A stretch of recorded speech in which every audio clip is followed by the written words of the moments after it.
Olá, eu sou Luiz Vieira e esse é o podcast da Igreja Presbiteriana de Jundiaí. E hoje nós conversaremos sobre liturgia no culto reformado. Roda a vinheta.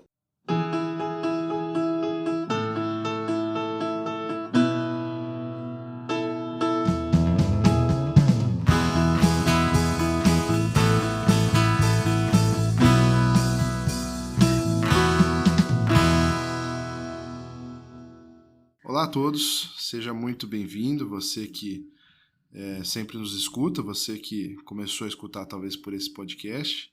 Hoje estamos aqui mais uma vez com o Reverendo Wilson, prazer ter ele aqui com a gente novamente, sempre muito bom ouvir não só as ideias, os ensinos dele, mas também as opiniões, enfim, é muito bom ter o senhor aqui de volta, Reverendo. Muito obrigado.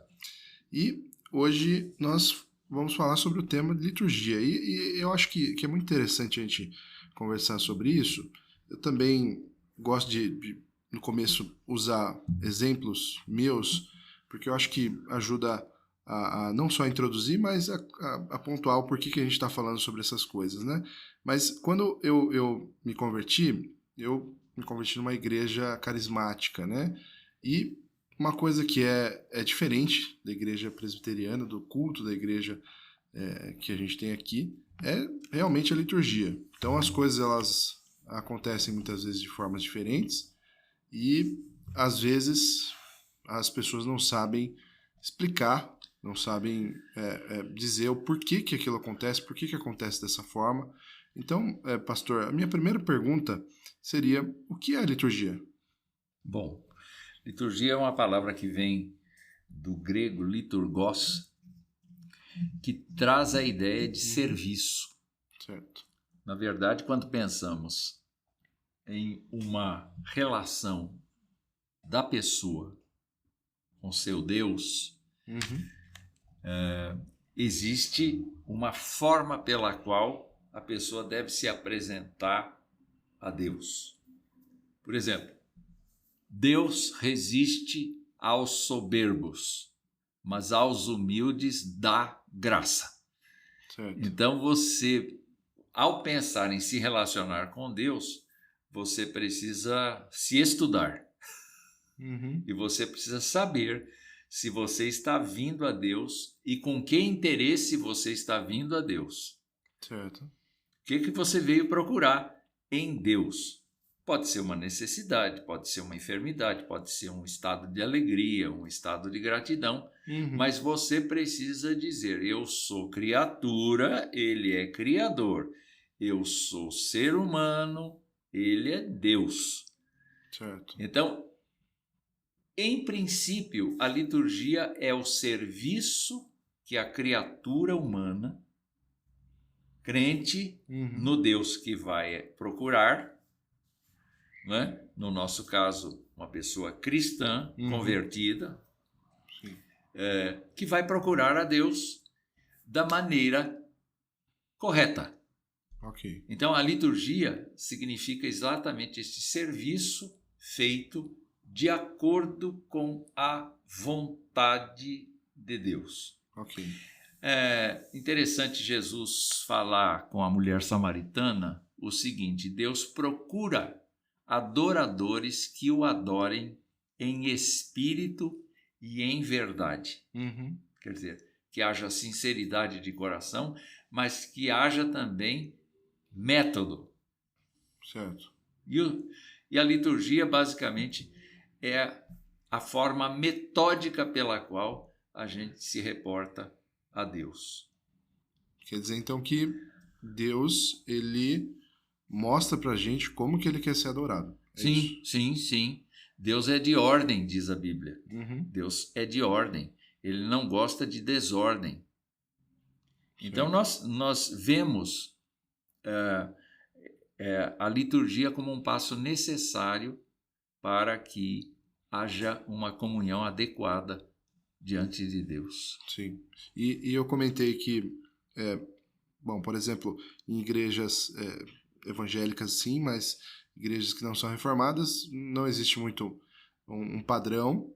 Cada lugar às vezes é um pouquinho diferente de outro, mas em igrejas principalmente presbiterianas, reformadas, você vai num culto aqui em Jundiaí, na igreja de Jundiaí, é muito parecido do que um culto no outro lado do país.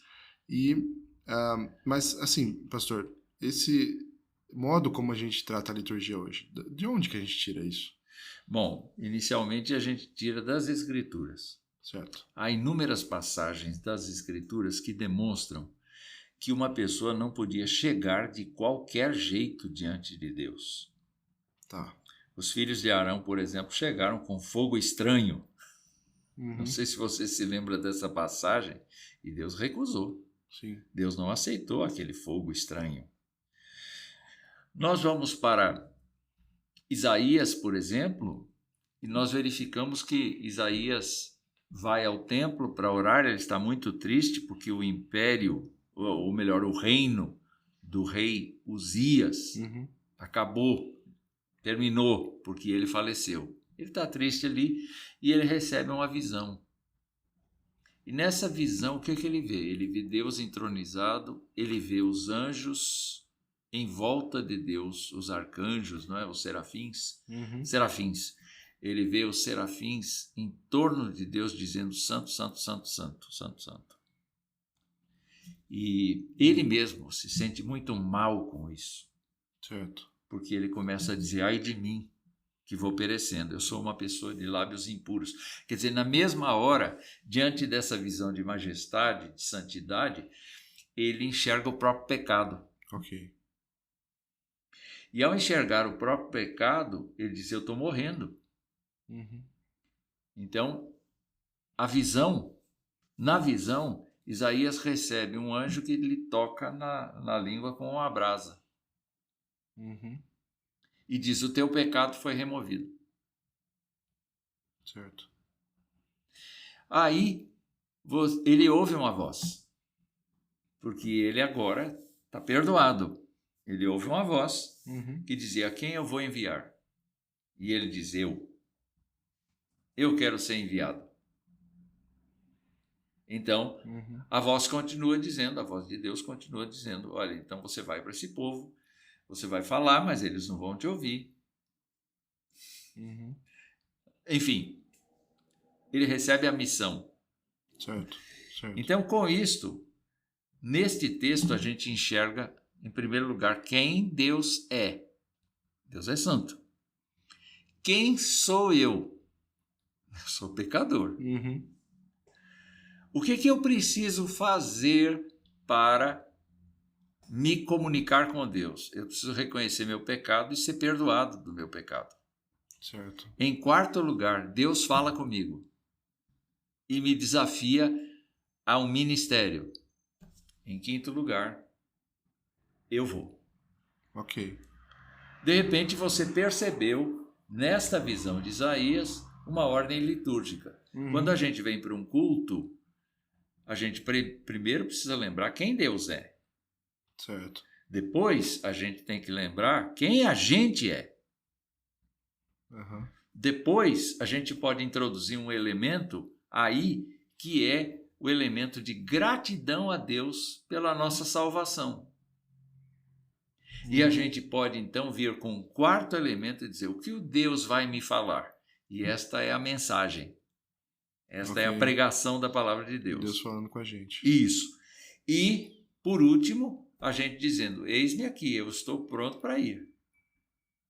Certo. Então, nesses passos de Isaías, especialmente, está assim bem construída na mente dos reformados a ideia de que o culto deve obedecer esta ordem. Ok. Então, quem Deus é, o que eu sou, gratidão pelo que Deus fez, o que Deus quer falar comigo e como eu me disponho a seguir a Deus. Esse seria basicamente o culto. Você tem outras passagens, tanto do Antigo quanto do Novo Testamento, que mostram, sim, uma ordem litúrgica, certo, mas não tão claramente quanto Isaías 6. Então, nós procuramos seguir essa liturgia. Todo culto nosso precisa começar com a exaltação de Deus pelo que Ele é. E às vezes as pessoas não entendem isso, porque às vezes as pessoas começam assim: ó Deus, eu te agradeço porque o Senhor abençoou o meu dia. Não é hora disso no culto, mas ninguém pode atrapalhar o Espírito Santo, é ou não é? Sim, sim. Então, o ideal é que a pessoa diga assim: ó Deus, a ti pertence a honra, o poder, a glória, a grandeza, não é? E vários salmos, leitura do Apocalipse tem isso. Uma porção de lugares tem a exaltação de Deus como pessoa. Sim, reconhecer quem ele é, né? Quem ele é. Para depois a gente dizer: Deus, diante da tua grandeza, eu sou um verme. Eu sou um verme. Eu preciso do teu perdão. E para continuar o meu culto, eu preciso confessar a Deus o meu fracasso diante dele. Aí, se Deus, aí renova-se na nossa mente a esperança. Não, em Cristo não há nenhuma condenação para você. Sim. Se confessamos os nossos pecados, Ele é fiel e justo para nos perdoar os pecados e remover a nossa iniquidade. Não é? Então, a confissão de pecados é uma coisa essencial no culto. Então, às vezes, a gente chega no culto e parte para uma exaltação, exaltação, exaltação, sem refletir na nossa condição de pecadores. A gente não tem pecado. A gente está lá para louvar, a gente está lá para cantar até a última gota de sangue, De força. não é? Sim. De forças. A palavra de Deus é muito pequena, não profunda, não trabalhada, não traz a visão da glória de Deus. Então o crente sai de lá achando que cultuou a Deus, e talvez tenha até cultuado, o Espírito Santo é que vai dizer. Certo. Mas faltaram vários elementos da liturgia nesse culto aí. Entendi. Não é? Então, a gente entende que fazendo dessa forma, a gente segue um padrão de como Deus ele busca ser adorado. Isso. Né? E uma coisa interessante, pastor, porque assim, o senhor já tem, óbvio, muita experiência com isso, né? E eu tive a oportunidade nesses últimos anos de participar, de conduzir a liturgia em algumas oportunidades, não muitas, né? Mas, e aí, com isso eu consegui me aprofundar mais nesses pontos, nessas divisões que são muito interessantes. Para quem está, às vezes, prestando culto, prestando serviço ali no templo, às vezes não entende ou às vezes não presta atenção nisso daí. Como é algo que sempre é, às vezes, da mesma forma, né? Eu vou colocar entre aspas aqui, mas eu acho que é muito interessante como realmente a pessoa que está conduzindo a liturgia, de como ela precisa fazer com que a pessoa que está ali ouvindo, para que ela se atente a essas coisas, para que ela faça conforme a instrução dada, e é algo muito difícil. Eu, pelo menos, tive essa dificuldade. Não sei o que o senhor acha. Bom, eu sempre tive a convicção de que o culto é do povo, não do dirigente. Então, aquilo que o dirigente tem vontade de fazer é um assunto dele. Certo. Mas ele precisa sempre ter em mente que ele precisa conduzir o crente de forma adequada e não deturpada a pensar nestes itens, na santidade de Deus, na pecaminosidade dele próprio, na obra que Cristo realizou na cruz em favor dele, Sim. naquilo que Deus está falando para ele por meio da explicação bíblica e naquilo que ele está disposto a oferecer para Deus antes de ir para casa. Certo. Então, se o culto é do povo, o dirigente não é o guia espiritual que vai dizer para o crente fazer uma coisa sem que ele reflita. Certo. Não é? Não é o conceito de manada. Agora vocês façam isso. Agora vocês façam aquilo. Repita o que eu disse. Repita o que eu digo. Não é o conceito de manada. É simplesmente o conceito de facilitador. É um homem de Deus, é uma mulher de Deus, é uma pessoa que está ali na liderança de qualquer trabalho, de qualquer culto, de qualquer reunião, que então se importa com as pessoas que estão ali junto com ele e os estimula a buscarem o real significado de cada parte do culto. Sim. Não é? Sim. Porque o culto é do povo. Eu, por exemplo, nas liturgias, eu gosto muito de orações voluntárias, porque elas nascem do meio do povo, e leituras combinadas. Então, leituras bíblicas, por exemplo, eu gosto muito de que elas sejam conjuntas. Porque quando eu leio a Bíblia sozinho, lá da frente, o crente eventualmente está distraído, não está pensando, não está envolvido, não achou ainda o lugar. Quer dizer, eu não sei. Mas quando nós todos lemos, a força da multidão lendo aquela palavra me causa, mexe comigo. Certo. No sentido de que eu digo assim, o povo está prestando a atenção naquilo que está lendo. Porque é impossível que uma pessoa, ao ler, leia sem perceber o que está sendo lido, né? Sim. Eu acho meio difícil esse negócio, né? Só se a pessoa estiver muito distraída, mas... E também a mensagem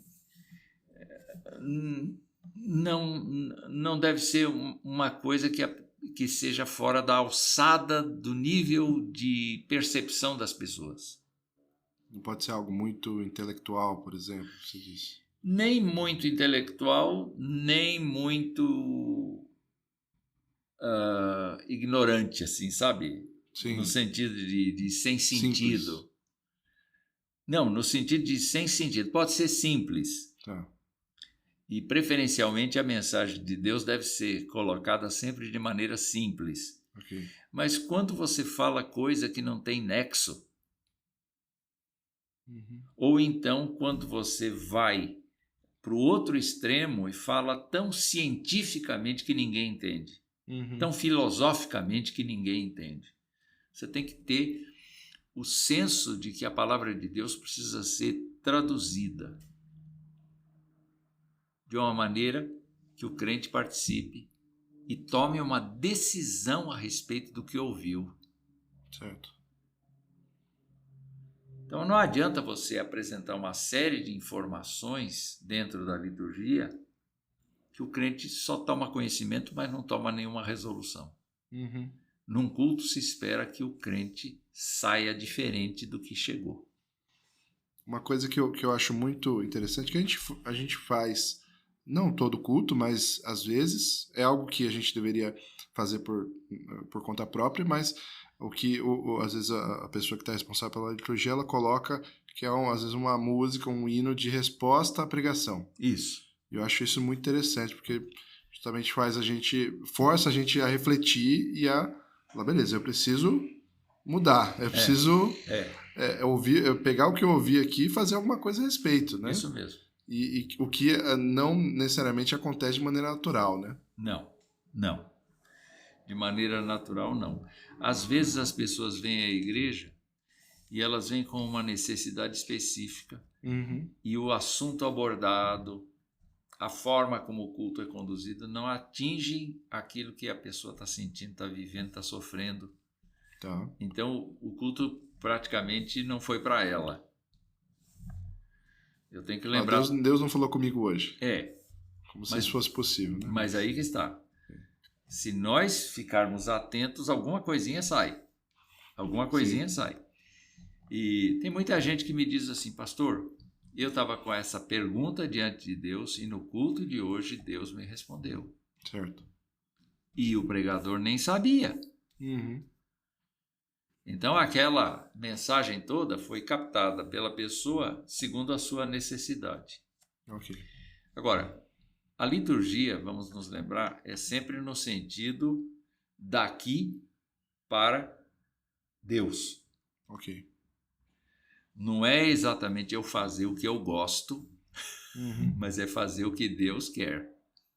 Sim. Isso e isto, a gente depende muito do Espírito do Senhor para que o culto seja agradável ao Senhor. As pessoas precisam estar sujeitas ao Espírito de Deus, sujeitas aos princípios da palavra de Deus para cultuarem a Deus. E ainda assim, não é? Vai subir com falhas, Sim. mas com certeza, será um culto em que a gente está preocupado em agradar a Deus e não a nós mesmos. Uhum. Então, quando eu tenho uma música assim balançada, que o meu corpo balança e eu me alegro e eu danço junto, eu preciso prestar atenção se eu não estou tentando me agradar em vez de agradar a Deus. Ok. Sim. Não é? Então, um culto não é um show e nunca foi. Não pode ser. Não pode ser. Sim. Mas, pastor, o senhor estava comentando, e eu achei muito interessante essa questão de, por exemplo, na hora da palavra, né, que o pregador ele precisa justamente estar atento a falar de uma forma que não seja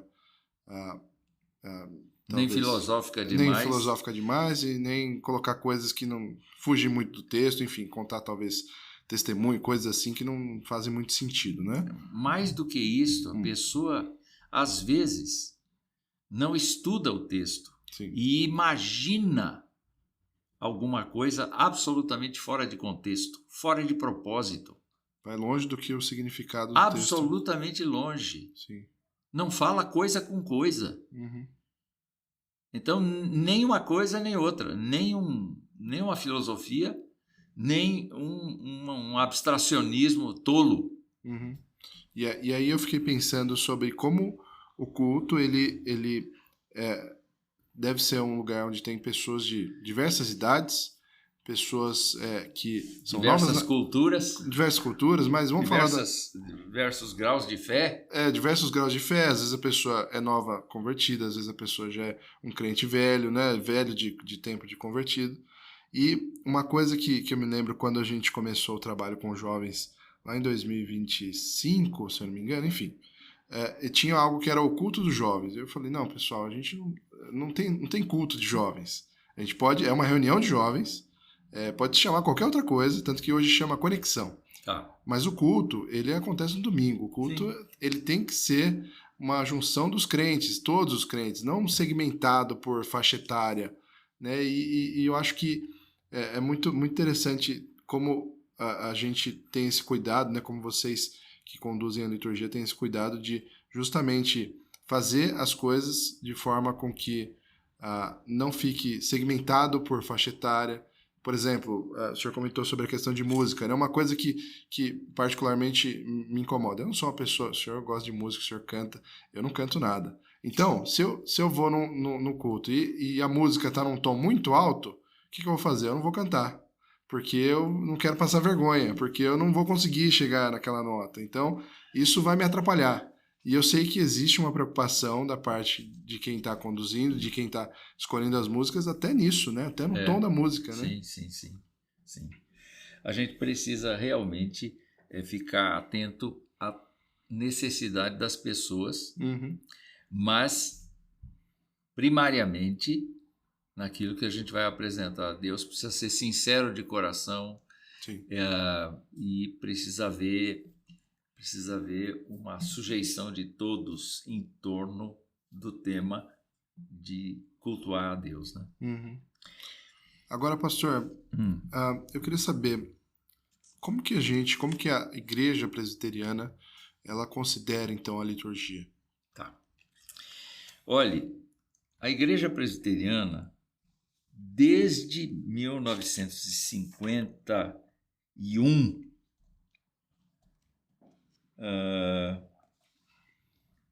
cumprindo as determinações das legislaturas de 1946 e de 1950, instituiu aquilo que se chamou de princípios de liturgia. Ok. Princípios de liturgia. Esses princípios de liturgia tratam de vários temas. Nós falamos mais de culto aqui, Sim. até agora. Mas é interessante que os princípios de liturgia da Igreja Presbiteriana tratam do dia consagrado a Deus para cultuar. Certo. Você tem o primeiro dia da semana, que nós relembramos a ressurreição do Senhor.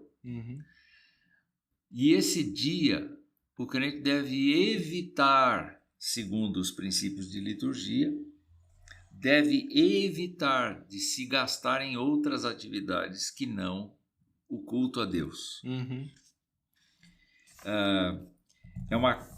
É um desdobramento, vamos dizer, da lei de Deus, de Sim. que deveria haver um dia consagrado especificamente para a reunião dos fiéis, porque cultuar a Deus você cultua todo dia. Você cultua Sim. de segunda a segunda. Entretanto, juntos, nós temos a oportunidade de fazê-lo mais especificamente num dia da semana. E no nosso caso, nós fazemos no primeiro dia da semana, porque cremos que estamos recordando a ressurreição do Senhor que aconteceu no primeiro dia de semana. Certo. Nós temos o local onde o culto é realizado. O culto pode ser em casa, o culto pode ser numa chácara, o culto pode ser realizado em qualquer lugar, em qualquer espaço. Entretanto, esses espaços que a gente também utiliza para ver televisão, para tocar uma música que a gente gosta, para jogar um futebolzinho na chácara, se for o caso, depois, né, do Sim. nosso culto e tal, etc. Mas o templo é considerado um lugar consagrado para o culto. Ok. Então, num certo sentido, esse espaço comprado pela igreja para a igreja se reunir deveria ser um espaço não onde Deus fica preso. Porque Deus não fica dentro das quatro paredes, Deus fica nas pessoas. Sim. A igreja, efetivamente, não é o templo. Sim. São as pessoas que frequentam o templo.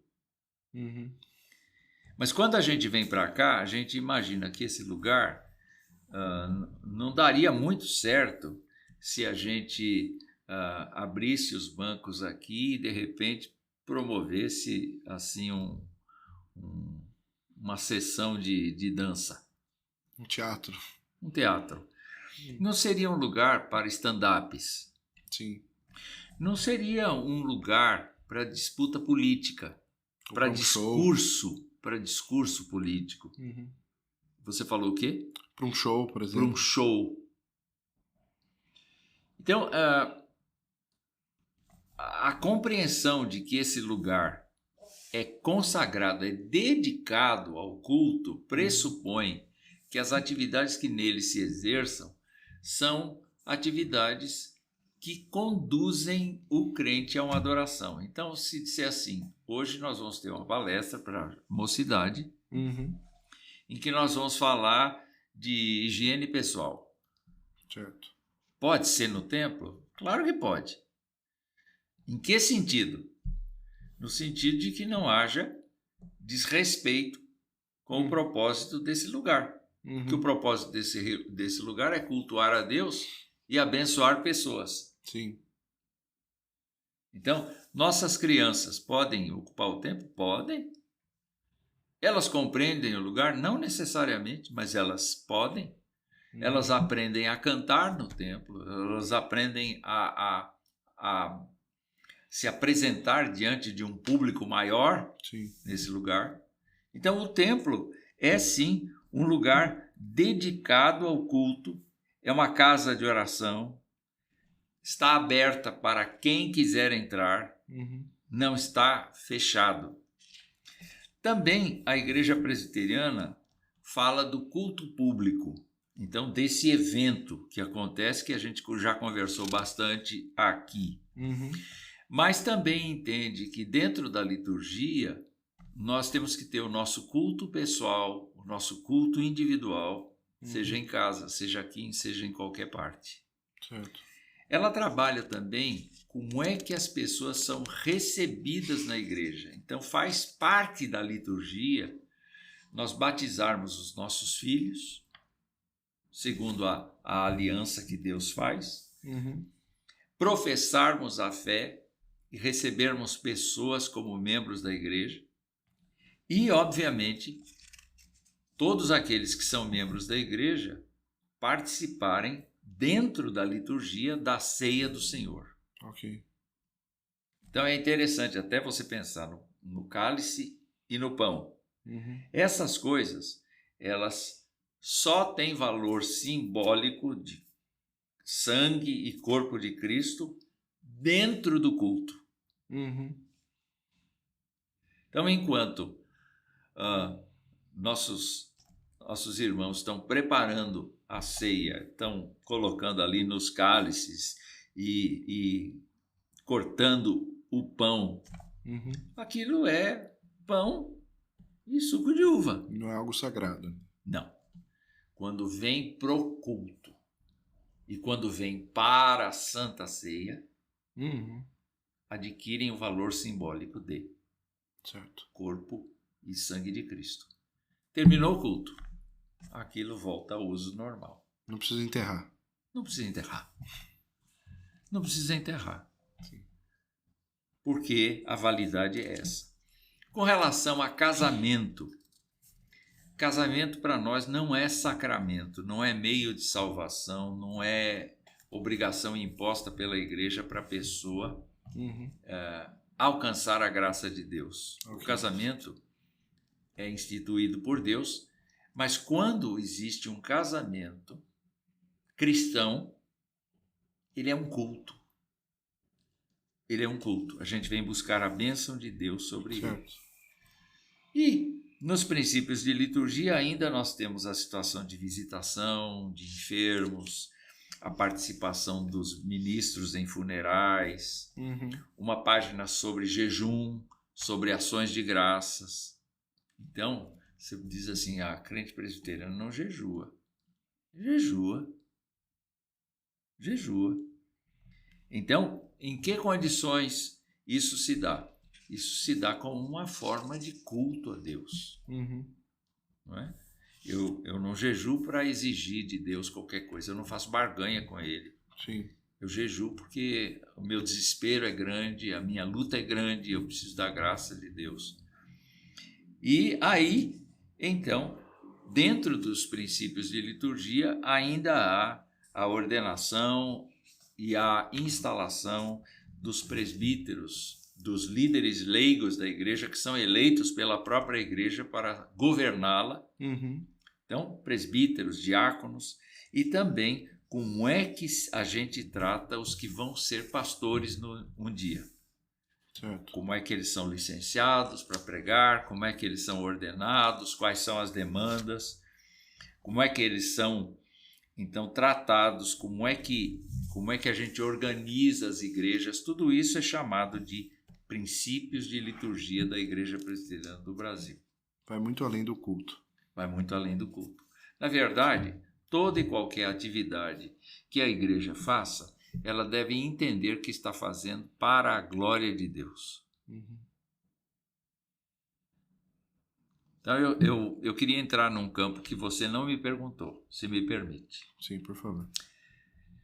Estamos num culto. Nós temos algumas pessoas que são a base operacional do culto. Certo. A gente já mencionou o dirigente, que tem que estimular os crentes a louvarem a Deus, mas você fala no microfone, então você tem uma pessoa que está no som. Você tem os instrumentistas que tocam as músicas. Sim. Então você tem gente habilitada lá para tocar as músicas. Você tem cantores. Você tem pessoas que estão mobilizadas para facilitar a entrada e o trânsito dos crentes durante o culto. Sim. Você tem gente que vai fazer a transmissão. Como é que essas pessoas participam da liturgia do culto? Porque o crente tem que exaltar a Deus pelo que ele é. Já vimos isso, né? O Uhum. crente tem que saber quem é. O crente tem que agradecer a Deus pelo que Deus faz por ele. O Sim. crente tem que ouvir a mensagem de Deus para ele e o crente tem que se disponibilizar a andar segundo a mensagem que recebeu. Uhum. Mas quem está cuidando do som faz o quê? E a minha resposta é a seguinte: você garante que nenhum microfone fale. Você garante que o som da igreja seja agradável aos ouvidos de todo crente, porque você vai contribuir para que o crente preste atenção ou se disperse. Sim. E sabe, pastor, que isso é uma coisa que eu já me incomodei. Eu, para quem não sabe, né, eu fico às vezes no som, né, e a gente teve uma conversa outro dia sobre isso, e é algo que eu me incomodava, porque eu ficava na mesa, e aí passava todo o culto, e no final do culto eu falava, nossa, mas eu não lembro, eu não lembro o que aconteceu em tal momento, eu não lembro o que foi pregado, eu não lembro disso, até eu me dar conta de que realmente o meu trabalho nesse dia não era necessariamente prestar atenção na palavra, mas é justamente fazer o que o senhor comentou. Garantir que as pessoas estivessem ali naquele momento, que elas estivessem prestando atenção, que eu não atrapalhasse o andamento do culto, né? É que todo o equipamento estivesse funcionando, que aquilo que se reproduz nas caixas não ofenda os ouvidos mais sensíveis, Sim.